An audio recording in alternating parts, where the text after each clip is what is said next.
So this is going to be my flip through and first impressions video of Castles in the Sky, a war game of flying battleships by Eric Farrington.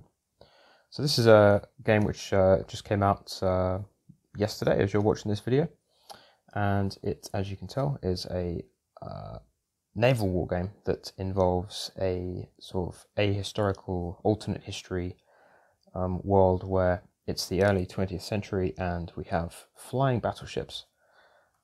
So I'm going to go through, take you a nice flip through the rules. You can see what the what's inside, what sort of things are covered, and I can't give a proper review because I've not played the game yet. I don't think it's fair to review a game that I've not played, but I can certainly give you some first impressions and what I think based on what I've read in terms of how the actual mechanics work. So first of all, you can have a nice little view at the contents page there. There's it's actually slightly longer than the average Osprey Blue Book wargame, but don't let that put you off. Actually, the majority of this book is a nice extensive army list section, as well as some nice scenarios that you can play through. The actual rules of the game do not take up much room at all, which is very good in my point of view. Nice, just very simple, one page here of fluff. Give you a quick rundown. Essentially, the H.G. Wells style War of the Worlds happened. The Martians attacked. They were defeated by the microbes, and in the aftermath of that, humanity managed to salvage some of the advanced technology from the alien war machines. And one of the inventions that came out of that was something called the air screw, which enabled navies of the world to create flying ships. And one thing I will say as well, actually, the art throughout this book is by an illustrator, Mike Dosha. I think I'm pronouncing that correctly. It's really, really nice artwork. I would actually like to purchase some of the pictures in here if I could, in print, and have them on my wall, because some of them are absolutely stunning. Anyway, so that is a sort of a quick look at the sort of background to the game, but then the rulebook goes straight into some of the basic principles. The game isn't actually too heavy in terms of the things you need. Obviously, you're going to need some flying ships, and throughout the book there are some nice examples of the brigade models, Imperial Skies line of ships, which would be perfect for this, but there's obviously other manufacturers you can use as well, or you can make your own. Yes, you need a few ships per side, and you will need some tokens. Fortunately, there aren't any provided in the book, nor is there a quick reference, which is a real shame as well. But as I say, you don't need that many tokens really. You just need some to show when ships have taken friction and damage. And then you might need some extras. If you're not using aircraft models, you can use tokens to show fighter aircraft and bombers and things like that, and torpedoes. So moving on through, we have obviously some basics here. There's three basic types of airship in the game. You have escorts, which are the smaller ships. They give you an in-game bonus of having the ability to roll more initiative dice, or gaining a bonus to your initiative, which I really like. It means that you have a reason to have the smaller escort ships as part of your fleet. Cruisers are kind of the mainstay of the fleet, so these are your cruisers, obviously, heavy cruisers, light cruisers, the kind of run-of-the-mill jack-of-all-trades kind of ships. And then finally you have your battleships, which are the flagships, the pride of the fleet vessels, which are there to take damage and deal out massive amounts of damage themselves. You don't want to lose those though, because they're worth a lot of points. Then we have a nice little overview of some of the stats here. The stats for the ship, they do, like on first impressions, I suppose they could look quite intimidating to people, but when you actually have a look at it, there's not actually a lot to it really. So you have the name, the category, armor rating, it's very simple. Operational cost is very simple. The speed that it can move, so most ships have a minimum and a maximum speed. The altitude, which is the maximum height that the aircraft can fly at. How many turns it can make per activation, and how many degrees each turn can be. And then its lift value. Its lift value is basically how fast it can ascend or descend, and accelerate or decelerate. And then the weapons here, basically. So, for example, here we have heavy battery. We have its firepower dice for each of the 3 arcs that it can fire in, and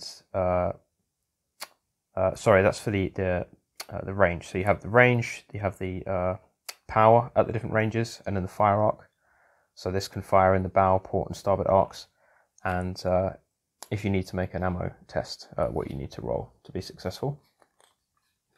The game uses an interesting dice mechanic actually for its command rolls and things. One that I really like. Essentially, all rolls are passed on a 4+.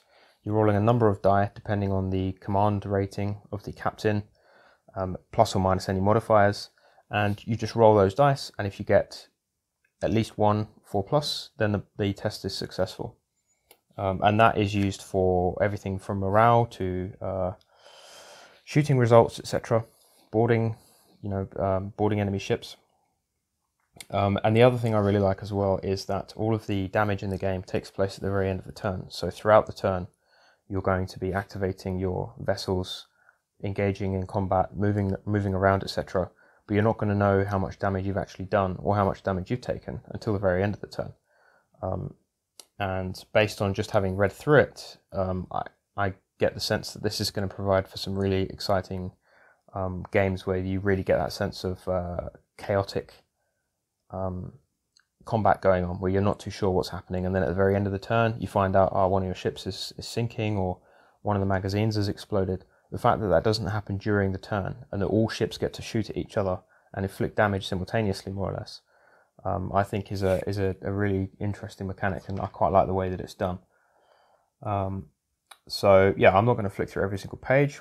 We'll move through here. So obviously there's movement phase. So yeah, down here you can see the basic turn sequence. So you have initiative phase. That's where you determine who gets to choose to go first. Movement phase, battle phase, end phase. Very simple. The end phase is where you do things like your morale checks and your damage checks to see how much damage a ship has taken. Turning's very simple. You don't need a template. You have to move at least 2 movement units. So the game uses movement units rather than fixed measurements. So you can treat that as 2 inches, which is what the author did while playtesting. Or you can use centimeters. You can treat 1 movement unit as 2 inches if you want to play in a bigger area. So that's quite good. That it's a very sort of abstract movement system. So to do a turn, you move 2 forwards. You can pivot up to your ship's turn rating. So some ships can turn 45 degrees, some ships can turn 90, and then you have to do another 2 movement afterwards. And that's a way of them sort of showing the speed and momentum that gets carried through a turn. Very, very simple movement rules, really. There's lots of rules, but none of them are very complicated. And what I mean by that is there's almost everything is covered. So we have torpedoes, you have ships stalling, colliding, ramming, and then you've also got things like entangling. You can board. There's rules for disentangling, but as you can see, they're a couple of sentences each. So don't let that intimidate you. And actually, once you read through the rules, you'll see this is actually quite a simple system. Going to the battle phase again, some more of that lovely artwork there. There's different types of weapons. So you have direct fire weapons, which are things like your standard cannons, firing high explosive shells and armor-piercing shells. You've got things like torpedoes. There are fighters and bombers that you can launch from special carriers. There's mines you can use as well, like air mines that float. There's point defense for knocking out enemy torpedoes, etc., and enemy fighters. Fighters can engage each other in the air.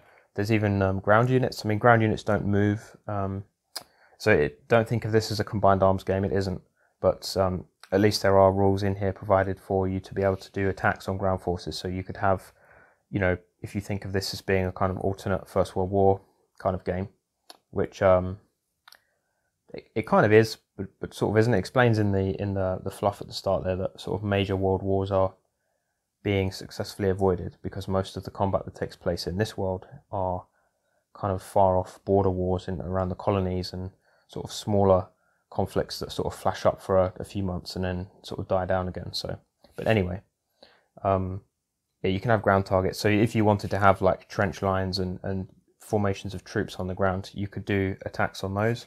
If you wanted to do a kind of World War I style engagement.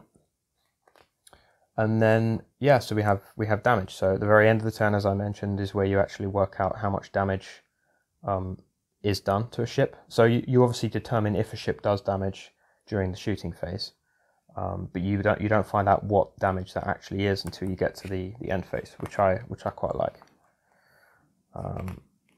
And then you have commands. So you have a certain number of special command dice that you get at the start of a turn, and you can spend these on issuing specific and special orders. So for example, there's all these different orders here for movement. Essentially they're sort of special moves that you can do to get out of a tough situation or to inflict extra harm on your enemy. There's battle commands there, so these are sort of more combat focused ones. These ones here are more maneuver focused. And then we get into, as I say, the majority of the book now is all army lists and scenarios. So we have, I really like this, there's stat lines for a nice variety of different ships for each of the major factions in the game. So we have the British Empire, we've got a couple of big battleships here, and then it moves into battle cruisers, normal cruisers, light cruisers, frigates, destroyers, torpedo boats, and you get that for each faction. So here we have the French Republic. Again, you get the same general categories for each faction. So a couple of battleships, move into cruisers and light ships down here. We have the German Empire, the Russian Empire, Austro-Hungarian Empire, the Kingdom of Italy. Look at that artwork. There's some US Navy ships there. So then we move on to the United States of America, the Empire of Japan, the Ottoman Empire, and I believe that's the last one. Yes, and then we have some rules here on terrain. So there's different types of terrain. Obviously, you have ground, so you can have mountains and things that can impede movement because terrain has a height level, just like your aircraft do. So you need a dice or something to show the speed and the altitude of your aircraft. D10s, I believe it recommends. But you can have things like cloud banks and cloud cover. There's storms that can affect things as well. There's some scenarios here. So scenarios are done, there's kind of a random generation at the start of scenario creation. And then the actual scenarios themselves are very brief in terms of the way they're explained. So here, for example, we have the Raiders scenario. You get a short briefing, the objectives and the forces. And then it tells you the battle sky as opposed to a battlefield, so how to actually lay out the terrain, and then the ending. Then you have patrol, mine the airway, bombardment, and I believe, oh yeah, there's a few more, blockade run, convoy. So you get a nice little selection of scenarios here as well. It's actually quite a few, which is excellent. It's always good. And then we get a brief little section here on campaigns. So it's always nice to have the option to have an ongoing campaign. And this is a kind of game I think would really suit a map-based campaign. Now the campaign in here is more of a traditional kind of pen and paper campaign where you'll be, playing scenarios and adjusting your fleets based on how well you do. But I think, making a nice sort of theatre map and playing a campaign out on a map would be something that would be a fun project for a game like this. I'm certainly picturing doing some sort of Mediterranean or desert campaign for this game with a couple of fleets. And yeah, that's it. So that takes you to the end of the campaign rules. And then in the very end, we have experience for units in the campaign and the advancement rules. So as I said, unfortunately, there is no quick reference for this. I'm sure one will become available online fairly soon. There's not a huge amount to remember. As I said, all of the kind of combat rolls and command tests and everything are passed on a 4+, so you're just rolling multiple die. But it would be nice to have the damage outcome tables and the like morale check tables provided on a quick reference. I always like to have quick references in games, and when they don't come with one, it's always a bit frustrating. Hopefully, as I say, hopefully there's one that will come out on the Osprey Wargames website, because they have done that for a number of their other books, so I need to check if that is the case. If not, then I'm sure someone, a good community member out there will produce one. So this has been my flip through of Castles in the Sky, a war game of flying battleships. It looks like it's going to be quite a fun game. I'm really looking forward to trying it out. I'm definitely going to be picking up some fleets for this fairly soon. As I say, I really like the damage mechanics, the way that you don't find out how badly hit your ships are until the end phase. The whole turn sequence keeps the kind of chaos of battle at the forefront, which is one of the designer's intentions. He sort of states that quite clearly at the very beginning. He wants the game to feel chaotic, but it's played in a structured way. So it's nice and simple. There's only 4 phases to a turn. Combat is resolved in a way which feels punchy as well. So you're rolling dice depending on the number of guns you have, the range, etc. can sort of modify that. When you come to do damage, you're trying to punch through the enemy's armor. Your weapons have a power value, which is basically how strong they are at punching through armor. So you're rolling these dice, and yeah, it's got that very kind of crunchy bucket full of dice feel to it, which I quite like, especially when you were talking about great big duels with dreadnoughts and battleships in the sky. So yeah, I definitely recommend taking a look. Once I finally get around to building a couple of fleets up for this and playing some games, I will definitely be returning to it and providing a full review. But in terms of first impressions, I think this is certainly one of the good Osprey Wargames. Many of them are, to be honest with you. I don't think I've read a bad Osprey Wargames book. I own quite a few of them. So yeah, I'm very happy that I pre-ordered this, and yeah, I think it's worth checking out. So thanks very much for watching. Don't forget to like and subscribe, and I'll see you in the next one.